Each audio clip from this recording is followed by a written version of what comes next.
Hi everybody, welcome to the energy of Libra. We've got a new moon tomorrow, that's Sunday, in Libra. And having had a solstice last weekend when the nights and the days were same length of time, we're now definitely into the time where the days are longer, especially in the southern hemisphere. Of course, if you're in the north, the days are getting shorter and the nights are getting longer, and it's very cold. But I want to say that life is like riding a bike. You need balance, and the Libra energy is just the perfect time to rebalance your energies if they're a bit skewed at this time.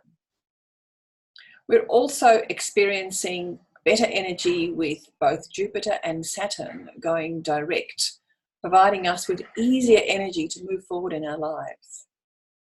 Have you noticed a change in energy? Relationships. Because the energy of Libra is all about balance.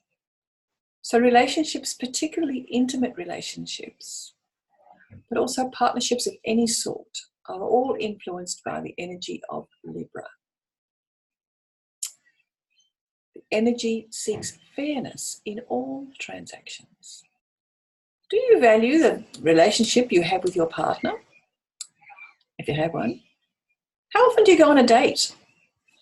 Life is so busy. It's easy to take partners for granted. We need to uplift and encourage each other. We need to determine what love language they respond to. Most often, all we need to do is to make time to hang out together.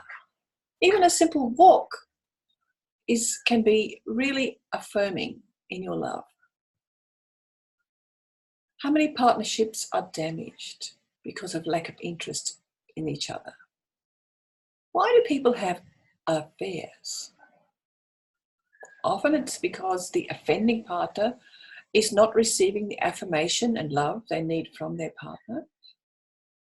How much anger, distress, and grief could be avoided if we just honoured whatever commitment we've made and keep feeding our loved ones the energy they need? Let me tell you a little story. Sue was married to Jeff. They had a rocky relationship, but they had children together, and they found some activities they both enjoyed and they were able to share. Jeff was always busy with his work. His clients always took priority, especially if they enjoyed a drink. Jeff would frequently be under the influence of alcohol. Sue also enjoyed a drink. So when they went out, they took cabs so they could drink and not have to drive home. Very sensible. When Jeff had a few drinks, he became grumpy, really grumpy. When Sue had a few drinks, she started to slur her words and saw life in rosy hues. Life was really happy.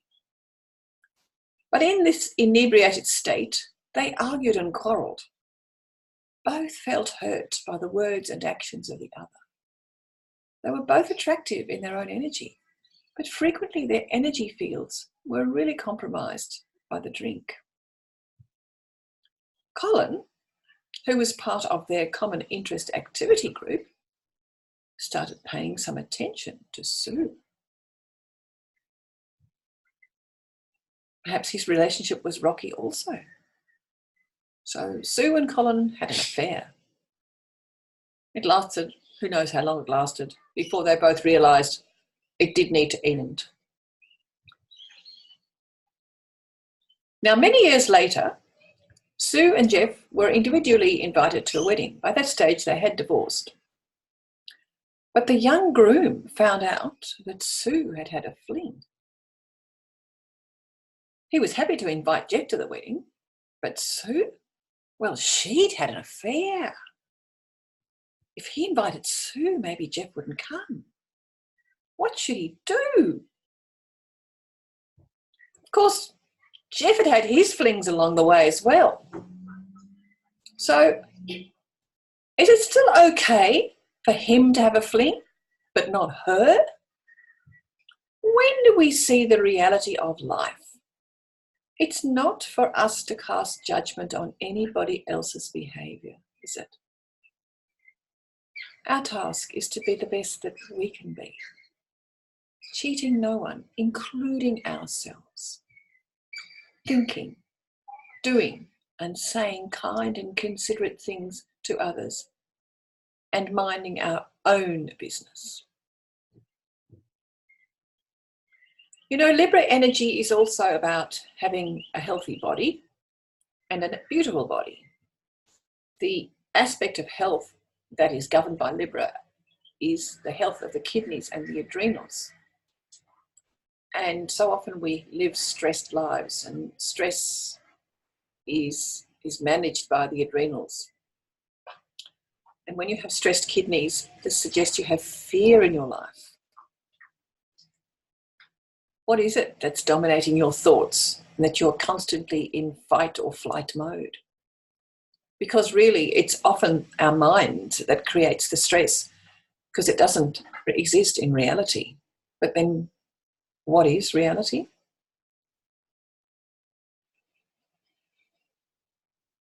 And stress is very wearing on all systems on the body. When your adrenals send cortisol around the body, digestion slows, the blood pressure rises, and tension locks up your lungs and other essential organs. What in your life is causing stress? Can you eliminate that stress? Is that stress in your mind? Have you tried affirmations, so reprogramming the subconscious, meditation, or simply time alone in a quiet place? Have you heard of EFT, Emotional Freedom Technique? This is a tapping technique that can eliminate stressors in your life that date back to your childhood, things of which you may not be consciously aware. If you want some more information, check out my blog on the website for a link to Sue-Ann Fuller at Choosing to Change. She's a very experienced and effective practitioner of this modality. So what about other aspects of the body? Libra is about beauty and attractiveness. As we age, our skin loses its elasticity. The more we expose our bodies to the sun, air conditioning, poor diets, stress, the more it dries up and wrinkles. See, I've got wrinkles here. Sometimes that also exposes us to skin cancer, but I'm not talking about that now. To slow the inevitable aging process showing on our skin, we pay attention to our diet, but there are also amazing products that can support the skin structure. Age Lock Pearls, applied twice daily, actively provide support to the elastin in the skin, which is the scaffolding for the skin, and the collagen, which is the filler to plump it all out. There are other products in my beauty box too that can provide similar benefits at a lesser price. So check out my website. Now I want to talk about rain and water for a moment, because in certain parts of our country, this is a very, very stressful time. Friends who live in those parts that are drought affected provide heart-rending images of their desiccated gardens and their dry as desert paddocks. Farmers are spending their resources to hand feed their stock and bring in water from elsewhere. Some folk are already on water rations. You know, when you live in a city, this is hard to comprehend. We live in a lucky country, but there are times when we experienced droughts just like this, and then floods like they had in northern Queensland earlier in the year. City dwellers may give little thought to this phenomenon because you don't feel it as keenly as those who dwell in the country. It will rain. It always does, eventually. The question is, when? In the meantime, we can be far more mindful of the water that we do use. Do you run the tap when you wash the veggies, wash your hands, brush your teeth?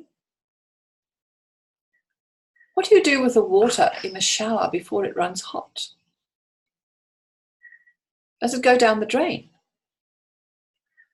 Can you catch that in a bucket and put it on your garden, or use it to flush the toilet? You know, those are the sorts of things we did in Cape Town when I went there in 2017, and there was very little water to supply the city. I think the dam capacity was down to around 10 to 15% of its, well, the dam was down to 10 to 15% of its capacity, and they were on only months of water supply left for a city of 3.5 million people. Where I was staying, we were restricted to 14 litres a day.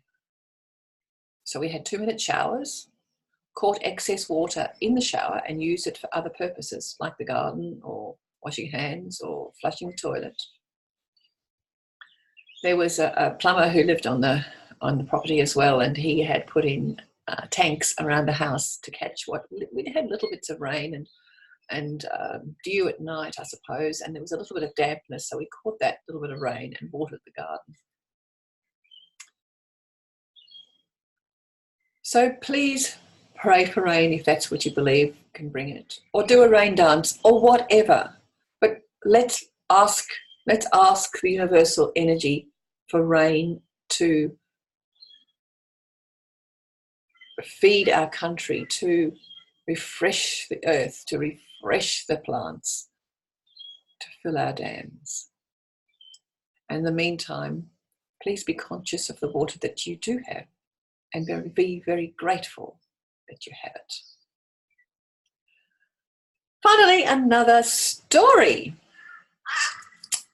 This time about carrots, eggs, and coffee. And you may have heard it before, but it's worthwhile reminding us again. A daughter was complaining to her mother about how tough life was. Her mother said nothing. She took 3 pots and put them on the stove. She put water in the pots, and then she put into the first one, she put carrots. Into the second one, she put an egg. And the third one, she put a nice scoop of coffee. When that all boiled for about 20 minutes, she took them off the stove. They had all been subject to the same conditions. The carrot went in hard and emerged soft and squishy. The egg went in with its soft liquid interior and fragile but hard exterior, went in hard. The coffee, well,